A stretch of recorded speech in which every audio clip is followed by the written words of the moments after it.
जय श्री कृष्णा, राधे राधे। आज की कथा में आप सभी भक्तों का हार्दिक स्वागत है। भगवान श्री कृष्ण और श्रीमती राधा रानी की कृपा सदैव आप और आपके समस्त परिवार पर बनी रहे। 6 जनवरी 2026 दिन है मंगलवार और आज माघ मास की कृष्ण पक्ष की चतुर्थी तिथि है, जिसे सकट चौथ कहा जाता है। कई स्थानों पर तिलकुटा चौथ कहते हैं, तिल चौथ कहते हैं। तो इस व्रत की कथा, पूजा विधि और शुभ मुहूर्त की जानकारी चाहते हैं तो ये सभी वीडियो चैनल पर अपलोड हैं, आप लोग उसे देख सकते हैं। अच्छा, बात कर लेते हैं आज के मुहूर्त के बारे में। तो देखिए, आज सूर्योदय काल का समय है सुबह 7:13 पर और सूर्यास्त काल शाम को 5:51 पर। ब्रह्म मुहूर्त का समय है सुबह 5:37 से सुबह 6:25 तक और अमृत काल सुबह 10:44 से दोपहर में 12:16 तक। बात करें अभिजीत मुहूर्त की तो दोपहर 12:06 से दोपहर 12:48 तक अभिजीत मुहूर्त है। और इसके बाद राहु काल का समय नोट कर लीजिए, क्योंकि राहु काल में कोई भी शुभ कार्य प्रारंभ नहीं करना है। तो राहु काल का समय है दोपहर में 3:03 से दोपहर 4:31 तक। आज सकट चौथ पर सर्वार्थ सिद्धि योग लग रहा है सुबह 7:13 से दोपहर 12:17 तक सर्वार्थ सिद्धि योग रहेगा। तो आज के ये सभी शुभ मुहूर्त हैं। आपको अगर कोई भी कार्य हो, कोई भी शुभ कार्य हो, तो इस समय में आप अपने कार्य कर सकते हैं। और आज है मंगलवार का दिन। तो आज आप सुनेंगे हनुमान जी के भक्त की एक सच्ची कहानी, एक ऐसी कहानी जिसे सुनने के बाद आपकी भक्ति हनुमान जी के प्रति तो बढ़ेगी ही, लेकिन इसके अलावा आपका संतों के प्रति सम्मान बढ़ जाएगा। आपने अक्सर ही ये बात सुनी होगी कि जहाँ पर भी रामचरितमानस जी का पाठ होता है, रामायण जी का पाठ जहाँ पर भी होता है, वहीं पर हनुमान जी पधार जाते हैं। ऐसा भी कहा जाता है कि जहाँ पर राम कथा होती है वहाँ पर हनुमान जी अवश्य आते हैं। और इसलिए बहुत सारे भक्त ऐसे हैं जो कि जब रामायण जी का पाठ करते हैं तो वहाँ पर एक आसन हनुमान जी के लिए ज़रूर लगाते हैं। लेकिन इसे देखकर कई लोगों के मन में ये प्रश्न उठ जाता है कि क्या हनुमान जी स्वयं वहाँ विराजते भी हैं? ये सिर्फ आस्था है या फिर सच्चाई है? चलिए आज की कथा में जानते हैं। एक पंडित जी थे जो राम कथा करते थे। तो एक बार की बात है, किसी स्थान पर वो रामायण की कथा सुना रहे थे। बहुत से लोग प्रतिदिन वहाँ आते थे, कथा सुनते थे और कथा सुनकर आनंद विभोर होकर चले जाते थे। पंडित जी का प्रतिदिन का एक नियम था। प्रतिदिन कथा प्रारंभ करने से पहले कहते थे कि आइए हनुमंत जी विराजिए। अब ऐसा कहकर हनुमान जी का आवाहन करते थे। फिर 1 घंटा प्रवचन करते थे। एक वकील साहब थे जो प्रतिदिन कथा सुनने आते थे। वकील साहब को कथा सुनने में आनंद बहुत आता था, लेकिन एक दिन क्या हुआ कि उनके भक्ति भाव पर तर्कशीलता हावी हो गई। उन्हें लगा कि प्रतिदिन जो महाराज जी आइए हनुमंत जी विराजिए कहते हैं, तो क्या हनुमान जी सचमुच आते भी होंगे? वकील साहब के मन में इस बात को लेकर विश्वास बहुत कम था। मतलब कहीं ना कहीं वो इस बात को मानते थे कि महाराज जी यूं ही आसन दे देते हैं और ऐसे ही कह देते हैं कि आइए हनुमंत जी विराजिए, और ऐसे कह देने भर मात्र से क्या हनुमान जी आ सकते हैं? इस बात को लेकर वकील साहब के मन में बहुत संशय था। तो वकील साहब ने पंडित जी से पूछ ही डाला, महाराज जी आप रामायण की कथा बहुत अच्छी कहते हैं, हमें रस बड़ा आता है इस कथा को सुनने में और आनंद भी बहुत आता है, परंतु आप जो ये प्रतिदिन हनुमान जी को गद्दी देते हैं, तो क्या उस पर हनुमान जी सचमुच विराजते हैं? तब पंडित जी ने वकील साहब को देखते हुए कहा, हाँ, यह मेरा व्यक्तिगत विश्वास है कि राम कथा हो रही हो तो हनुमान जी अवश्य पधारते हैं। वकील ने कहा, महाराज ऐसे बात नहीं बनेगी, हनुमान जी यहाँ आते हैं, इस बात का कोई सबूत दीजिए। आपको साबित करके दिखाना चाहिए कि हनुमान जी आपकी कथा सुनने के लिए प्रतिदिन यहाँ आते हैं। महाराज जी ने बहुत समझाया कि भैया आस्था को किसी सबूत की कसौटी पर नहीं कसना चाहिए।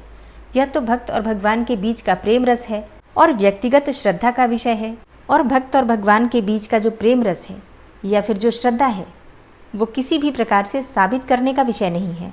तो किसी भी प्रकार से मैं आपको ये साबित नहीं कर सकता, लेकिन अगर आप कहो तो मैं प्रवचन करना बंद कर दूं या फिर आप कथा में आना ही छोड़ दो। लेकिन वकील साहब तो नहीं माने।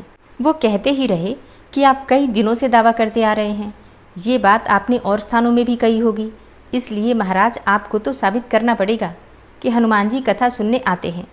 अब इस तरह दोनों के बीच वाद विवाद होता रहा। मौखिक संघर्ष बढ़ता चला गया। हारकर पंडित जी महाराज ने कहा कि हनुमान जी हैं या नहीं उसका सबूत मैं आपको कल दिखाऊंगा। कल कथा शुरू हो तब प्रयोग करूंगा। जिस गद्दी पर मैं हनुमान जी को विराजित होने के लिए कहता हूँ, आप उस गद्दी को आज अपने घर ले जाना और कल अपने साथ उस गद्दी को लेकर आना, और फिर मैं कल उस गद्दी को यहाँ रखूँगा। मैं कथा से पहले हनुमान जी को बुलाऊँगा, फिर आप उस गद्दी को ऊँची उठाना। यदि आपने गद्दी ऊँची कर दी तो समझना कि हनुमान जी नहीं हैं। अब वकील साहब उस कसौटी के लिए तैयार हो गए। फिर पंडित जी ने कहा कि हम दोनों में से जो पराजित होगा वो क्या करेगा, इसका निर्णय भी कर लेते हैं। यह तो सत्य की परीक्षा है। वकील साहब ने कहा कि अगर मैं गद्दी ऊंची नहीं कर सका तो वकालत छोड़कर आपसे दीक्षा ले लूँगा। आप पराजित हो गए तो क्या करोगे? तब पंडित जी ने कहा कि मैं कथा वाचन छोड़कर आपके ऑफिस का चपरासी बन जाऊँगा। अगले दिन कथा पांडाल में बहुत भारी भीड़ हुई। जो लोग रोजाना कथा सुनने नहीं आते थे वे भी भक्ति, प्रेम और विश्वास की परीक्षा देखने के लिए आ गए और इस प्रकार से काफ़ी भीड़ हो गई। पांडाल पूरा भर गया। श्रद्धा और विश्वास का प्रश्न जो था। पंडित जी महाराज और वकील साहब कथा पांडाल में पधारे। गद्दी रखी गई। पंडित जी ने सजल नेत्रों से मंगलाचरण किया और फिर बोले, आइए हनुमंत जी विराजिए। अब ऐसा बोलते ही पंडित जी के नेत्र सजल हो उठे और मन ही मन पंडित जी बोले, हे प्रभु, आज मेरा प्रश्न नहीं है बल्कि रघुकुल रीति की परंपरा का सवाल है। मैं तो एक साधारण जन हूँ, मेरी भक्ति और आस्था की लाज रखना। फिर वकील साहब को निमंत्रण दिया गया कि आइए गद्दी ऊंची कीजिए। लोगों की आंखें जम गईं। वकील साहब खड़े हुए। उन्होंने गद्दी उठाने के लिए हाथ बढ़ाया पर गद्दी को स्पर्श भी न कर सके। जो भी कारण रहा, उन्होंने 3 बार हाथ बढ़ाया किंतु तीनों बार असफल रहे। पंडित जी देख रहे थे। गद्दी को पकड़ना तो दूर, वकील साहब गद्दी को छू भी नहीं पा रहे थे। तीनों बार वकील साहब पसीने से तरबतर हो उठे। अब तो वकील साहब पंडित जी के चरणों में गिर पड़े और बोले, महाराज, गद्दी उठाना तो दूर, मुझे नहीं मालूम कि क्यों मेरा हाथ भी गद्दी तक नहीं पहुंच पा रहा था। अतः मैं अपनी हार स्वीकार करता हूँ। कहते हैं कि श्रद्धा और भक्ति के साथ की गई आराधना में बहुत शक्ति होती है और कहा भी जाता है कि मानो तो देव नहीं तो पत्थर। प्रभु की मूर्ति तो पत्थर की ही होती है, लेकिन भक्तों के भाव से उसमें प्राण प्रतिष्ठा हो जाती है और तब प्रभु उस पत्थर की मूर्ति में भी विराजमान हो जाते हैं। तो प्रेम से बोलिए, भगवान श्री राम लला की जय और राम भक्त हनुमान की जय। आज की कहानी कैसी लगी कमेंट बॉक्स में ज़रूर बताइए। और अब आप सुनेंगे हमारे ठाकुर जी और लाडली सरकार के एक बहुत ही प्यारे भक्त की कथा। वृंदावन में एक बाबा रहा करते थे जिन्हें मदन टेर के अंधे बाबा के नाम से भी जाना जाता था। बाबा 7-8 वर्ष की आयु में ही वृंदावन आ गए थे। वे पढ़े लिखे नहीं थे, बस श्यामा और श्याम की रटन किया करते थे। बाबा ने श्यामा और श्याम की रटन में पूरा जीवन ही बिता दिया। उनका प्रेम इतना गहरा था कि श्यामा श्याम का नाम लेते ही उनकी आंखों से अश्रुधारा बहने लगती थी। ऐसा कहा जाता है कि बाबा रोते रोते नेत्रहीन हो गए थे, मतलब अंधे हो गए थे। तब करुणामयी श्री राधा रानी ने बाबा की पुकार सुनी और वे इसे सहन न कर सकी और श्याम जी से कहने लगी कि ये बाबा रो रहे हैं, थोड़ा जाओ उन्हें हंसाकर तो आओ। तब भगवान श्री कृष्ण बाबा के पास गए और पूछने लगे, ए बाबा, काहे को रो रहे हो? भूख लगी है क्या? कुछ लेकर आऊं खाने को? बाबा ने सोचा कि कोई ग्वारिया अर्थात कोई ग्वाला होगा, परंतु स्वर बड़ा मीठा था। तब बाबा बोले, ए ग्वारिया, तू जा यहाँ से, मुझे भजन करने दे। प्रभु ने फिर पूछा, बाबा काहे को रो रहे हो? तब बाबा बोले, मैंने तुझे कह दिया ना, चला जा यहाँ से, मुझे भजन करने दे। प्रभु बाबा से बार बार अटखेलियाँ कर रहे थे और बार बार पूछ रहे थे, बाबा भूख तो नहीं लगी? बाबा झुंझला गए और लाठी उठाकर बोले, अभी जा रहा है कि नहीं जा रहा है यहाँ से, मैं बताऊँ तुझे। इतने में लाडली जी श्री राधा रानी भी आ गईं। लाडली जी ने श्री श्याम जी से कहा कि ये बाबा तो आपसे नहीं हंसने वाले, लाओ मैं इन्हें हंसाकर दिखाती हूँ। तब लाडली जी ने विनोद करते हुए कहा, काहे बाबा क्यों रो रहे हो? क्या तुम्हारी बहू खो गई है? अब बाबा के मुख पर सहज ही मुस्कान आ गई बहू का नाम सुनकर। बाबा बोले, अरे लाली, तू तो बहुत भोली है, बाबा जी की कोई बहू होती है क्या? तब लाडली जी ने कहा, तो बाबा रो काहे रहे हो, तुम्हारा कोई अपना नहीं है क्या? तब बाबा बोले, लाली, मैं इसलिए नहीं रो रहा कि मेरा कोई अपना नहीं है, बल्कि मैं इसलिए रो रहा हूँ कि मेरे जो अपने हैं उन्होंने मुझे बिसार दिया है, भूल गए हैं मुझे। लाडली जी ने पूछा, कौन तेरे अपने हैं बाबा? तब बाबा बोले, एक वृषभानु की लाली है और एक नंद को छोरो है, मेरे तो वही अपने हैं और उन्होंने ही मुझे बिसार दिया है, मुझे भूल गए हैं। बाबा बोले कि मुझे आश्चर्य तो इस बात का है कि वो हमारी लाली नंद बाबा के छोरे के संग रह रहकर वो भी निष्ठुर हो गई है। मेरा जीवन बीत गया, लेकिन उसने मेरी सुध नहीं ली, उसे मेरी याद नहीं आई। तब लाडली जी ने कहा, मैं कैसे निष्ठुर हो गई? इतने में ठाकुर जी बोले कि ये आप क्या कर रही हैं? अभी बाबा को सब पता चल जाएगा। आप स्वयं को प्रकट कर रही हैं बाबा के समीप। तब लाडली जी ने खुद को संभाला और बोली, बाबा मेरा नाम भी राधा ही है, इसलिए मैंने ऐसा कहा। फिर लाडली जी बोली, बाबा तुम्हें दिखाई तो देता नहीं है और ना तुम्हें कुछ सुझाई देता है। अब तुम्हारे अपने जिन्होंने तुम्हें बिसार दिए हैं, अगर वो तुम्हारे सामने आ गए तो तुम उन्हें कैसे पहचानोगे? तब बाबा बोले, अरे लाडली तू तो भोली है। करुणामयी लाडली जब समीप आवेंगी तो अपने कर कमल से मेरी आंखों को छूकर अपना दर्शन देंगी। इतना सुनते ही करुणामयी राधा रानी से रहा नहीं गया। उन्होंने अपने कर कमल से बाबा के नेत्रों को स्पर्श किया और उनमें ज्योति प्रदान कर दी। आज बाबा को उनके सभी पुण्यों का फल प्राप्त हो गया। साक्षात युगल सरकार श्यामा श्याम का दर्शन उन्हें प्राप्त हुआ। कहते हैं कि बाबा 3 दिन तक अपने शरीर में रहे और उसके बाद नित्य निकुंज की लीला में जाकर सम्मिलित हो गए। सच्चे मन से ठाकुर जी और राधा रानी की भक्ति कोई भी करता है तो श्यामा श्याम के दर्शन उन्हें अवश्य ही प्राप्त होते हैं। और ये तो एक चमत्कारिक अनुभव है बहुत से भक्तों का। और ऐसा नहीं कि ये पुराने समय की बात है, आज भी बहुत सारे ऐसे भक्त हैं जिन्हें कि श्यामा श्याम के दर्शन हो जाते हैं, अनुभव भी हो जाता है और साक्षात दर्शन भी प्राप्त हो जाते हैं। ज़रूरत है तो बस भक्ति की। आज की कथा आपको कैसी लगी कमेंट बॉक्स में ज़रूर बताइए। अच्छी लगी हो तो वीडियो को ज़्यादा से ज़्यादा शेयर कीजिए। और अब आप सुनेंगे माघ मास का महात्म्य। तब राजा दिलीप कहने लगे कि महाराज यह पर्वत कितना ऊंचा और कितना लंबा चौड़ा है? तब वशिष्ठ जी कहने लगे कि 36 योजन ऊंचा, अर्थात 1 योजन 4 कोस का होता है। तो 36 योजन ऊंचा ऊपर चोटी में, 10 योजन चौड़ा और नीचे 16 योजन चौड़ा है, जो हरी, चंदन, आम, मदार, देवदार और अर्जुन के वृक्षों से सुशोभित है। दुर्भिक्ष से दुखी होकर इस पर्वत को फल और फूलों से परिपूर्ण देखकर भृगु वहीं रहने लगे और यहाँ पर कंदराओं, वनों और उपवनों में बहुत दिनों तक तप करते रहे। इस प्रकार जब भृगु ऋषि वहाँ पर अपने आश्रम पर रह रहे थे तो एक विद्याधर अपनी पत्नी सहित उतरा। वे अत्यंत दुखी थे। उन्होंने भृगु ऋषि को प्रणाम किया और ऋषि ने बड़े मीठे स्वर में उनसे कहा कि हे विद्याधर, तुम बड़े दुखी दिखाई देते हो, इसका क्या कारण है? तब विद्याधर कहने लगे कि महाराज, पुण्य के फल को पाकर, स्वर्ग पाकर तथा देवतुल्य शरीर पाकर भी मेरा मुख तो व्याघ्र जैसा है। मेरे दुख और अशांति का यही एक कारण है, ना जाने किस पाप का फल है। और महाराज, मेरे चित्त की व्याकुलता का दूसरा कारण भी सुनिए। मेरी पत्नी अति रूपवती, मीठा वचन बोलने वाली, नाचने और गाने की कला में अति प्रवीण, शुद्ध चित्त वाली, 7 सुरों वाली, वीणा बजाने वाली, जिसने अपने कंठ से गाकर नारद जी को प्रसन्न किया, नाना स्वरों के नाद से वीणा बजाकर कुबेर को प्रसन्न किया, अनेकों प्रकार के नाच ताल से शिवजी महाराज भी अति प्रसन्न और रोमांचित हुए। शील, उदारता, रूप तथा यौवन में स्वर्ग की कोई अप्सरा भी इस जैसी नहीं है। कहाँ ऐसी चंद्रमुखी स्त्री और कहाँ मैं व्याघ्र मुख वाला। यही चिंता सदैव मेरे हृदय को जलाती रहती है। अब विद्याधर के ऐसे वचन सुनकर तीनों लोकों की भूत, भविष्य और वर्तमान की बात जानने वाले तथा दिव्य दृष्टि वाले ऋषि कहने लगे कि हे विद्याधर, कर्म के विचित्र फलों को प्राप्त होकर ज्ञानी पुरुष भी मोह को प्राप्त हो जाते हैं। मक्खी के पैर जितना विष भी प्राण लेने वाला हो जाता है। छोटे छोटे पापों का फल भी अत्यंत दुखदायी हो जाता है। तुमने माघ मास की एकादशी का व्रत करके द्वादशी न आने तक शरीर में तेल लगाया, इसी पाप कर्म से व्याग्र हुए।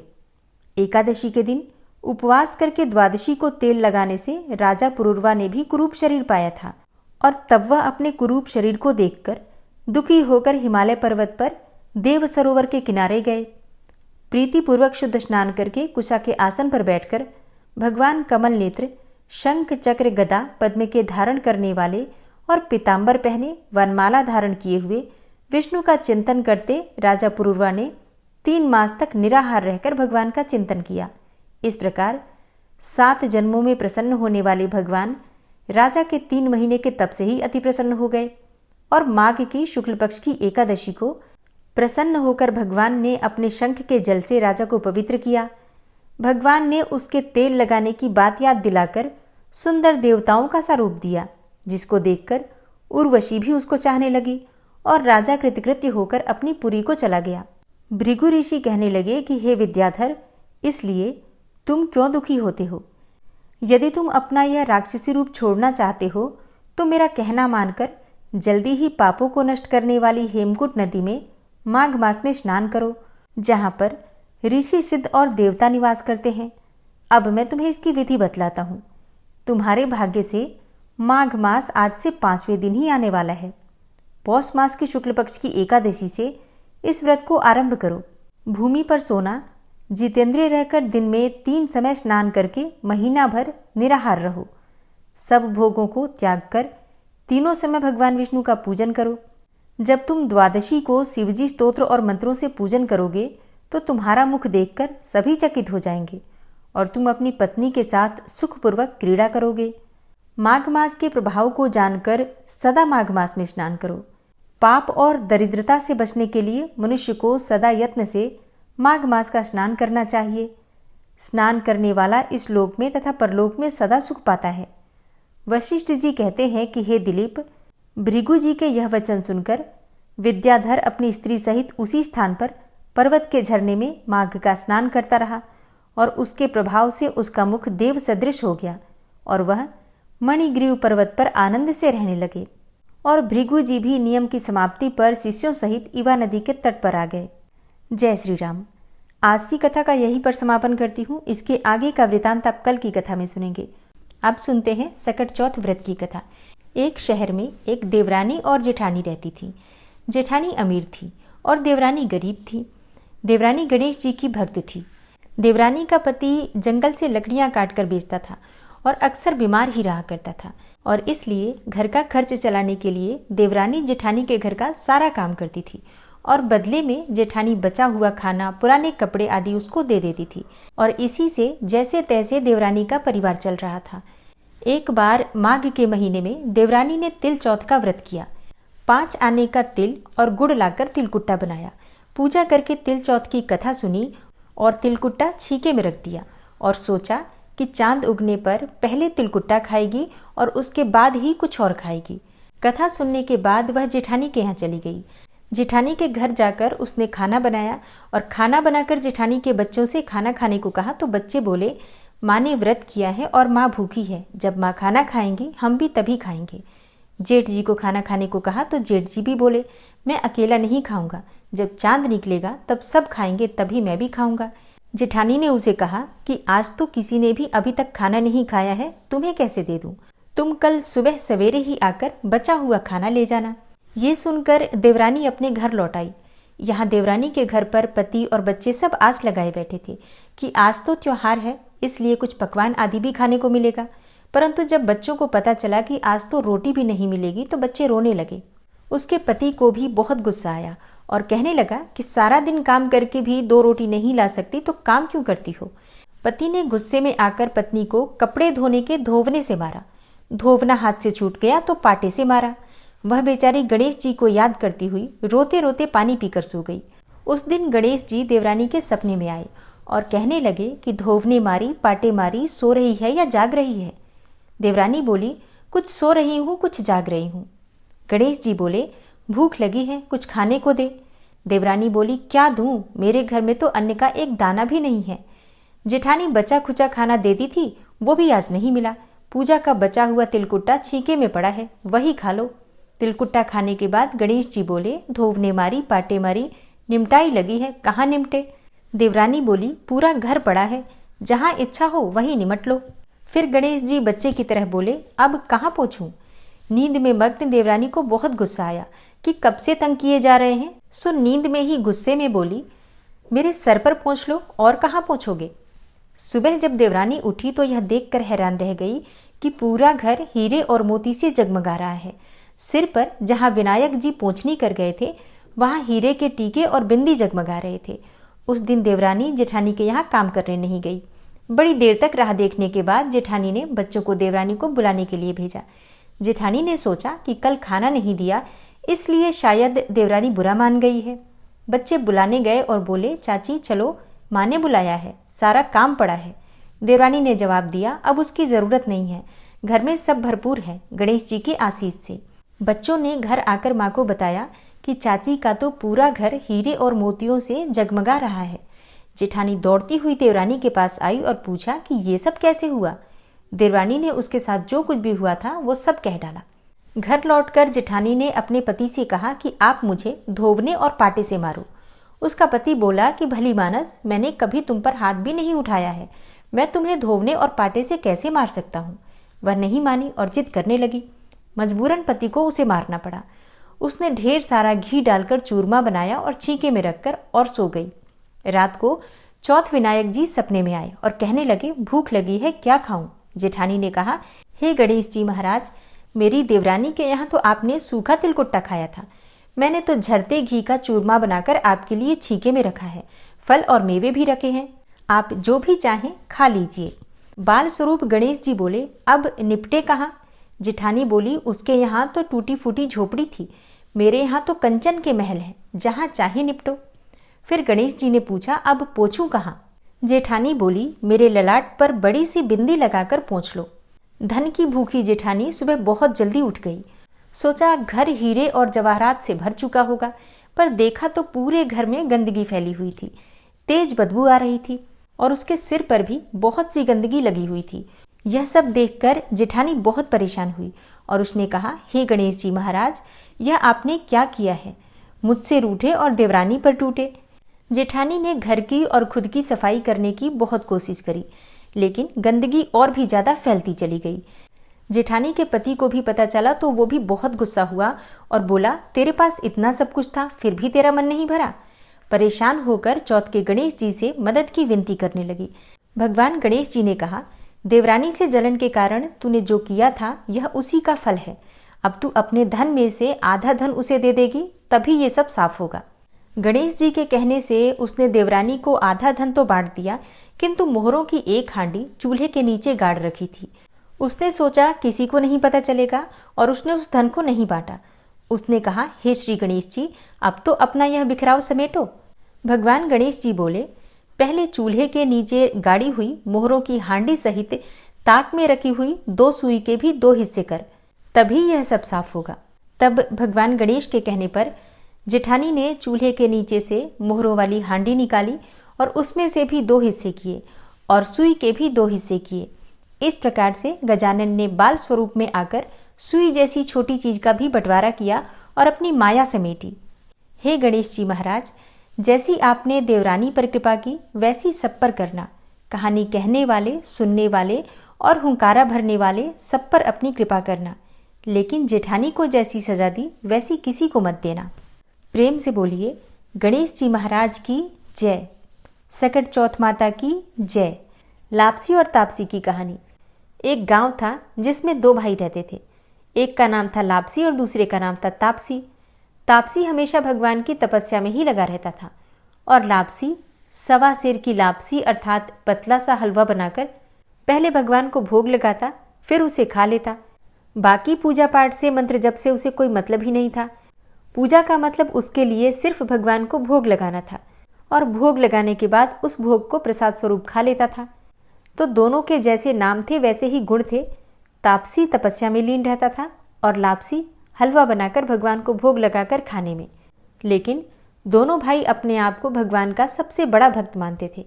एक दिन दोनों आपस में ऐसे ही बातें कर रहे थे कि मैं भगवान का सबसे बड़ा भक्त हूँ, और फिर दूसरा भाई कहता कि मैं सबसे बड़ा भक्त हूँ भगवान का।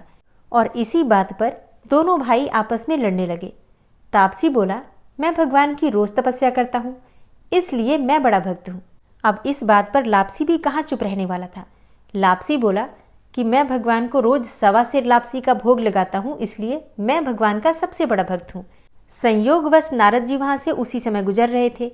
उन्होंने इन दोनों को लड़ते हुए देखा तो कारण पूछा। फिर दोनों भाइयों ने नारद जी को खुद को बड़ा भक्त होने का कारण बताया। तापसी ने कहा, मैं सारा दिन भगवान की तपस्या करता रहता हूँ, इसलिए मैं बड़ा भक्त हूँ। और लापसी कहने लगा कि मैं तो भगवान को प्रतिदिन 1.25 सेर लापसी का भोग लगाता हूँ, इसलिए मैं बहुत बड़ा भक्त हूँ। नारद जी ने उन दोनों को सुना और फिर उन दोनों से कहा कि मैं तुम्हारी भक्ति का फैसला कल करूँगा। दूसरे दिन स्नान इत्यादि करने के बाद लापसी और तापसी अपनी अपनी भक्ति दिखाने के लिए निकल पड़े। तो नारद जी ने चुपके से 1.25 करोड़ की एक एक अंगूठी दोनों के रास्ते में ऐसे रख दी कि उनकी नज़र उस अंगूठी पर पड़े और उन्हें ऐसा लगे कि किसी की कीमती चीज गिर गई है।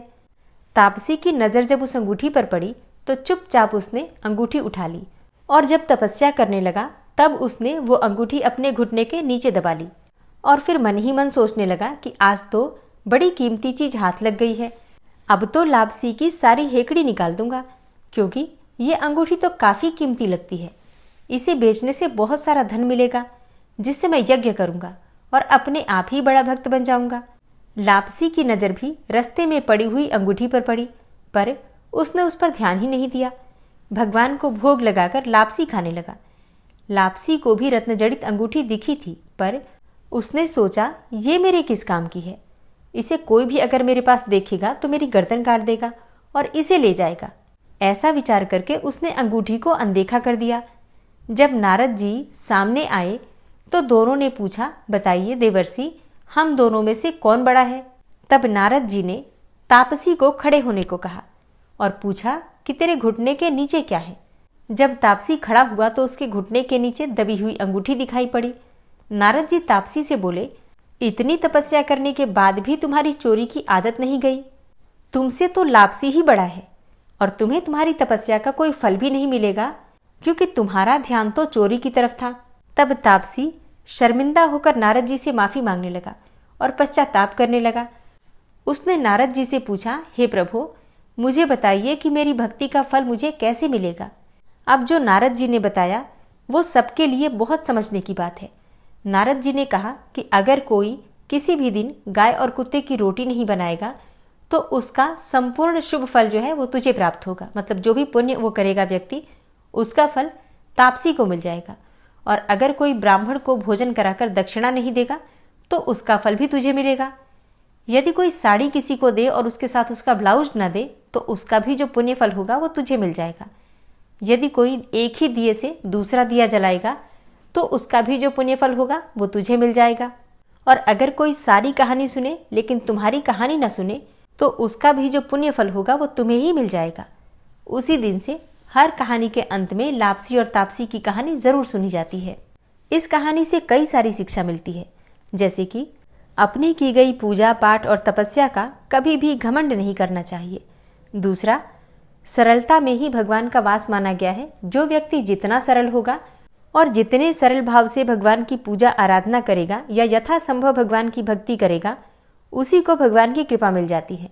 ओम विश्वं विष्णुर्वषट्कारो भूत भव्य भवत् प्रभु भूतकृत भूतभृत भावो भूतात्मा भूतवाहन भूतात्मा परमात्मा च मुक्तानां परमागति अव्ययः पुरुषः साक्षी क्षेत्रज्ञो अक्षर एव च योगो योग विदाम नेता प्रधान पुरुषेश्वरः नारसिंह वपु श्रीमान केशवः पुरुषोत्तम सर्वः शर्वः शिवस्थाणुर्भूतादिर्निधिर्व्ययः संभवो भावनो भर्ता प्रभवः प्रभुरीश्वरः स्वयंभू शंभुरादित्यः पुष्कराक्षो महास्वनः अनादिनिधनो धाता विधाता धातुरुत्तमः अप्रमेयो ऋषिकेश पद्मनाभो अमरप्रभु विश्वकर्मा मनुस्त्वष्टा स्थविष्ठः स्थविरो ध्रुवः अग्राह्यः शाश्वतः कृष्णो लोहिताक्षः प्रतर्दन प्रभूतस्त्रिककुब्धाम पवित्रं मङ्गलं परम् ईशानः प्राणदः प्राणो ज्येष्ठः श्रेष्ठः प्रजापति हिरण्यगर्भो भूगर्भो माधवो मधुसूदनः ईश्वरो विक्रमी धन्वी मेधावी विक्रमः क्रमः अनुत्तमो दुराधर्षः कृतज्ञः कृतिरात्मवान् सुरेशः शरणं शर्म विश्वरेताः प्रजाभवः अह संवत्सरो व्याल प्रत्ययः सर्वदर्शनः अजः सर्वेश्वरः सिद्धः सिद्धे सर्वादिर्च्युतः वृषाकपिर्मेयात्मा सर्वयोगविनिश्रितः वसुर्वसुमनः सत्यः समात्मा संमितः समः अमोघः पुण्डरीकाक्षो वृषकर्मा वृषाकृतिः रुद्रो बहुशिरा बभ्रुर्विश्वयोनिः शुचिश्रवः अमृतः शाश्वतस्थाणुर्वरारोहो महातपः सर्वगः सर्वविद्भानुर्विश्वक्सेनो जनार्दनः वेदो वेदविद्व्यङ्गो वेदाङ्गो वेदवित्कविः लोकाध्यक्षः सुराध्यक्षो धर्माध्यक्षः कृताकृतः चतुरात्मा चतुर्व्यूहश्चतुर्द्रष्टश्चतुर्भुजः भ्राजेष्णुर्भोजनं भोक्ता सहिष्णुर्जगदाति च अनघो विजयो जेता विश्वयोनिः पुनर्वसु उपेन्द्रो वामनः प्रांशुर्मोघः शुचिरुर्जितः अतीन्द्रः सङ्ग्रहः सर्गो धृतात्मा नियमो यमः वेद्यो वैद्यः सदा योगी वीरः माधवो मधु अतीन्द्रियो महामायो महोत्साहो महाबलः महाबुद्धिर्महावीर्यो महाशक्तिर्महाद्युतिः अनिर्देश्य वपु श्रीमान् मेयात्मा महाधृतिर् महेश्वासो महीभर्ता श्रीनिवास सतां गति अनिरुद्ध सुरानंदो गोविंदो गोविंदांपति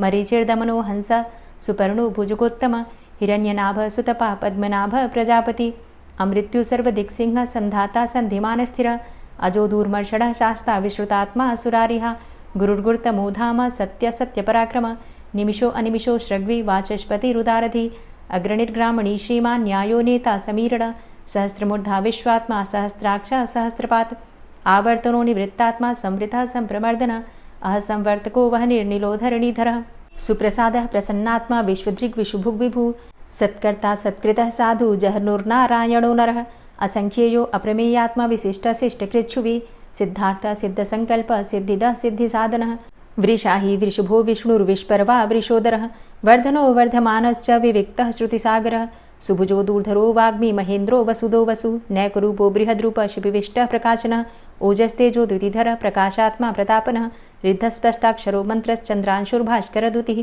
अमृतांशुद्भवो भानु शशबिन्दुः सुरेश्वरः औषधं जगतः सेतु सत्यधर्मपराक्रमः भूतभव्य भवन्नाथ पवनः पावनो नलः कामः कामकृत्कान्तः कामः कामप्रदः प्रभु युगादिकृद्युगावर्तो नैकमायो महाशनः अदृश्यव्यक्तरूपश्च सहस्रजित् अनन्तजित् इष्टो अविशिष्ट शिष्टेष्ट शिखण्डी नहुसो वृष क्रोधः क्रोधकृत्कर्ता विश्वबाहुर्महीधरः अच्युतः प्रतितः प्राणः प्राणदो वासवानुजः अपां निधिर्धिष्ठानं प्रमत्तः प्रतिष्ठितः स्कन्दः स्कन्दधरो धूर्यो वरदो वायुवाहनः वासुदेवो बृहद्भानुरादिदेवः पुरन्दरः अशोकस्तारणस्तारः शूरः सौरिर्जनेश्वरः अनुकूलः शतावर्त पद्मी पद्मनिभेक्षणः पद्मनाभो अरविन्दाक्ष पद्मगर्भ शरीरभृत् महर्धिरिद्धो वृद्धात्मा महाक्षो गरुडाध्वजः अतुलः शरभो भीमो समयज्ञो हविर्हरि सर्वलक्षणलक्षण्यो लक्ष्मीवान् समितिञ्जय वीक्षरो रोहितो मार्गो हेतुर्दामोदरः सह महीधरो महाभागो वेगवान् मिताशन उद्भवः क्षोभणो देव श्रीगर्भ परमेश्वर करणं कारणं कर्ता विकर्ता गहनो गुह व्यवसायो व्यवस्थान संस्थान स्थानदो ध्रुव परर्थी परमस्पस्तुष्ट पुष्ट सुभेक्षण रामो विरामो विरजो मार्गो नेयो नयोनयः वीर शक्तिमतां श्रेष्ठो धर्मो धर्मविदुत्तमः वैकुंठ पुरुषः प्राण प्राणदः प्रणवः पृथु हिरण्यगर्भः शत्रुघ्नो व्याप्तो वायुरुधोक्षजः ऋतुः सुदर्शनः कालः परमेष्ठी परिग्रह उग्रः संवत्सरो दक्षो विश्रामो विश्वदक्षिणः विस्तारः स्थावरस्थाणु प्रमाणं बीजमव्ययम् अर्थो अनर्थो महाकोशो महाभोगो महाधनः अनिर्विण्णः स्थविष्टोभू धर्मयुपो महामख नक्षत्रनेमिर्नक्षत्री क्षमा क्षामः समीहन यज्ञ इज्जो महेज्यश्च क्रतुसत्रं सतां गतिः सर्वदर्शी विमुक्तात्मा सर्वज्ञो ज्ञानमुत्तमं सुव्रतः सुमुखः सुष्मा सुघोषः सुखदः सुहृतः मनोहरो जित्क्रोधो वीरबाहुर्विदारणः स्वापनः स्ववसो व्यापी नैकात्मा नैककर्मकृत् वत्सरो वत्सलो वत्सी रत्नगर्भो धनेश्वरः धर्मगुप्त धर्मकृद्धर्मी सदसक्षरमक्षरम् अविज्ञाता सहस्रांशुर्विधाता कृतलक्षणः गभस्तिनेमिः सत्त्वस्थः सिंहो भूतमहेश्वरः आदिदेवो महादेवो देवेशो देवभृद्गुरुः उत्तरो गोपतिर्गोप्ता ज्ञानगम्यः पुरातनः शरीरभूतभृद्भोक्ता कपीन्द्रो भूरि दक्षिणः सोमभो अमृतपः सोम पुरुजित पुरुषोत्तमः विनयोजय सत्यसन्धो दाशाः सात्वतांपतिः जीवो विनयिता साक्षी मुकुन्दो अमितविक्रमः अम्भो निद्रणन्तात्मा महोदधीशयोऽन्तकः अजोमहारः स्वाभाव्यो जितामित्रः प्रमोदनः आनन्दो नन्दनो नन्दः सत्यधर्मा त्रिविक्रमः महर्षि कपिलाचार्यः कृतज्ञो मेदिनीपतिः त्रिपदस्त्रिदशाध्यक्षो महाशृङ्गः कृतान्तकृत् महावराहो गोविन्दः सुखेणः कनकाङ्गदी गुह्यो गभीरो गहनो गुप्तश्चक्रगदाधरः वेधा स्वाङ्गो अजितः कृष्णो दृढः सङ्कर्षणोच्युतः वरुणो वारुणो वृक्षः पुष्कराक्षो महामनाः भगवान् भगानन्दी वनमाली हलायुधः आदित्यो ज्योतिरादित्यः सहिष्णुर्गतिसत्तमः सुधन्वा खण्डपरशुर्दारुणो द्रविडप्रदः दिविस्त्रिक्सरदृग्व्यासो वाचस्पतिर्योनिजः त्रिसामासामगः साम निर्वाणं भेषजम्भिषक् संन्यासकृच्छमः शान्तो निष्ठा शान्तिः परायणम् शुभांगः शान्तिदस्रष्टा कुमुदः कुवलेशय गोहितो गोपतिर्गोप्ता वृषभाक्षो वृषप्रिया अनिवर्ति निवृतात्मा संक्षेप्ता चेमकृच्छिव श्रीवत्सवक्षा श्रीवास श्रीपति श्रीमतांबर श्रीद श्रीश श्रीनिवास श्रीनिधि श्रीविभावन श्रीधर श्रीकर श्रेय श्रीमान् लोकत्रयाश्रय स्वक्ष स्वंग शतानंदो नंदिर्ज्योतिर्गणेश्वर विजितात्मा विधेयात्मा सत्कीर्तिश्छिन्न संशय उदीर्ण सर्वतक्षसुर्निश शाश्वत स्थिर भूषयो भूषणो भूतिर्विशोकः शोकनाशनः अर्चिष्मानर्चितः कुंभो विशुद्धात्मा विशोधन अनिरुद्धो अप्रतिरथ प्रद्युम्नो अमितविक्रमः कालिनेमि निहावीर शौरी सूर्जनेश्वर त्रिलोकात्मा त्रिलोकेशः केशवः केशिहारी कामदेवः कामपालः कामीकान्तः कृतागमः अनिर्देशवपुर्विष्णोर्वीरो अनन्तो धनञ्जयः ब्रह्मण्यो ब्रह्मकृद्ब्रह्मा ब्रह्म ब्रह्म विवर्धन ब्रह्मविद् ब्राह्मणे ब्रह्मी ब्रह्मज्ञो ब्राह्मणप्रियः महाक्रमो महाकर्मा महातेजा महोरगः महाक्रतुर्महायज्वा महायज्ञो महाहवि स्तव्यः स्तव प्रियः स्तोत्रं स्तुतिस्तोतारणप्रियः पूर्णः पुरैता पुण्यः पुण्यकीर्तिर्नामयः मनोजवस्तीर्थकरो वसुरेता वसुप्रदः वसुप्रदो वासुदेव वसुर्वसुमनाहविः सद्गतिः सत्कीर्तिः सत्ता सद्भूतिः सत्परायणः शूरसेनो यदुश्रेष्ठः सन्निवासः सुयामुनः भूतावासो वासुदेवः सर्वासु निलयोऽनलः दर्पः दर्पदो दृप्तो दूढरोथा पराजितः विश्वमूर्तिर्महामूर्तिर्दीप्तमूर्तिर्मूर्तिमान् अनेकमूर्तिरव्यक्तः शतमूर्तिः शताननः एको नैकः सवकः किं यत्तत्पदमनुत्तमं लोकबन्धुर्लोकनाथो माधवो भक्तवत्सलः सुवर्णवर्णो हेमाङ्गो वराङ्गश्चन्दनाङ्गदी वीरः विषमः शून्यो घृताशीरचलश्चलः अमानीमानदो मान्यो लोकस्वामी त्रिलोकदृक् सुमेधा मेधजो धन्यः सत्यमेधाधराधरः तेजोवृषः द्वितिधरः सर्वशस्त्रभृताम्बरः प्रग्रहो निग्रहो व्यग्रो नैकशृङ्गो गदाग्रजः चतुर्मूर्तिश्चतुर्बाहुश्चतुर्व्यूहश्चतुर्गति चतुरात्मा चतुर्भावश्चतुर्वेदविदेकपात् समावर्तो अनुवृतात्मा दुर्जयो दुरतिक्रम दुर्लभो दुर्गमो दुर्गो दुरावासो दुरारिहा शुभांगो लोकसारंगः सुतन्तुस्तन्तुवर्धन इन्द्रकर्मा महाकर्मा कृतकर्मा कृतागमः उद्भवः सुन्दरः सुन्दो रत्ननाभः सुलोचनः अर्को वाजसनः शृङ्गी जयन्तः सर्वविजयी सुवर्णबिन्दुरक्षोभ्य सर्वभागीश्वरेश्वरः महाह्रदो महागर्तो महाभूतो महानिधि कुमुदः कुन्दरः कुन्दः पर्जन्यः पावनो नीलः अमृताशो अमृतवपुः सर्वज्ञः सर्वतोमुखः सुलभः सुव्रतः सिद्धः शत्रुजित् शत्रुतापनः न्यग्रोधो दुम्बरो अस्वस्थश्चाणुरान्ध्रनिषूदनः सहस्रार्चिः सप्तजिह्वः सप्तैधा सप्तवाहनः अमूर्तिरणघो अचिन्त्यो भयकृद्भयनाशनः अणुर्बृहत्कृशः स्थूलो गुणभृन्निर्गुणो महान् अधृतः स्वधृतः स्वास्य प्राग्वंशो वंशवर्धनः भारभृति कथितो योगी योगी स सर्वकामद आश्रम श्रमण छाम सुपर्णो वायुवाहन धनुर्धरोर्धनुर्वेदो दण्डोदमयितादम अपराजितः सर्वसहो नियन्ता नियमो यमः सत्त्ववान् सात्विकः सत्य सत्यधर्मपरायण अभिप्रायः प्रियार्होर्ह प्रियकृत्प्रीतिवर्धनः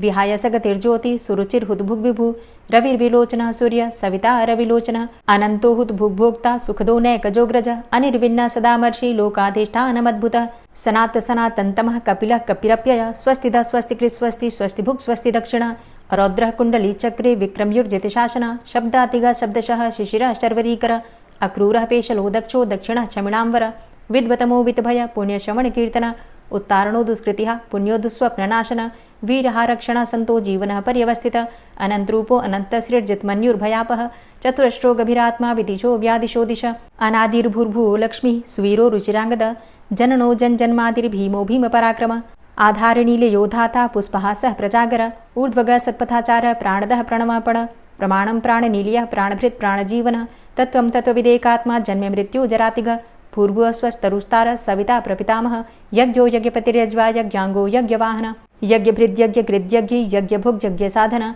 यज्ञान्तिकृद्यज्ञ गुह्यमन्यमन्नादेव च आत्मयोनिः स्वयं जातो वैखानः सामगायन देवकी नन्दन स्रष्टा क्षितिसः पापनाशन शङ्खभृन्नन्दकी चक्री शारङ्गधन्वा गदाधरः रथाङ्गपाणिरक्षोभ्य सर्वप्रहरणायुध ओम नमः।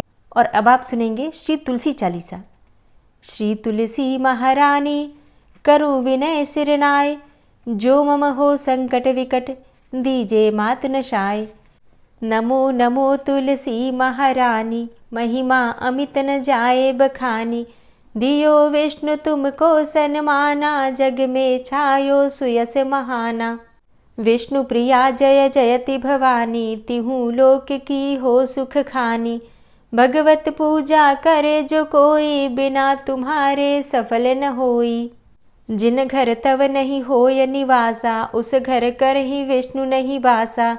करें सदा जो तव नित सुमिरन, तेहि के काज होय सब पूरन। कार्तिक मास महात्म तुम्हारा, ताको जानत सब संसारा। तव पूजन जो करे कुंवारी, पावे सुंदर वर सुकुमारी। करे जो पूजा नित प्रति नारी, सुख संपत्ति से होय सुखारी। वृद्धा नारी करे जो पूजन, मिले भक्ति होवे पुलकित मन। श्रद्धा से पूजे जो कोई, भवनिधि से तर जावे सोई। कथा भागवत यज्ञ करावे, तुम बिन नहीं सफलता पावे। छायो तब प्रताप जग भारी, ध्यावत तुम्हि सकल चित धारी। तुम्ही मात यंत्रन तंत्रन में, सकल काज सिद्धि होवे क्षण में। औषधि रूप आप हो माता, सब जग में तव यश विख्याता। देव ऋषि मुनि और तपधारी, करत सदा तव जय जयकारी। वेद पुराणन तव यश गाया, महिमा अगम पार नहीं पाया। नमो नमो जय जय सुख कारणी, नमो नमो जय दुख निवारणी। नमो नमो सुख संपत्ति देनी, नमो नमो अघ काटन चेनी। नमो नमो भक्तन दुख हरणी, नमो नमो दुष्टन मद छेनी। नमो नमो भव पार उतारणी, नमो नमो परलोक सुधारणी। नमो नमो निज भक्त उबारणी, नमो नमो जन काज सवारणी। नमो नमो जय कुमति नशावनी, नमो नमो सब सुख उपजावनी। जयति जयति जय तुलसी माई, ध्याऊं तुमको शीश नवाई। निज जन जानि मोहि अपनाओ, बिगड़े कारज आप बनाओ। करूं विनय मैं मात तुम्हारी, पूर्ण आशा करहु हमारी। शरण चरण कर जोरी मनाऊं, निश दिन तेरे ही गुण गाऊं। करहु मात अब मो पर दाया, निर्मल होए सकल मम काया। मांगू मातु यही बर दीजे, सकल मनोरथ पूर्ण कीजे।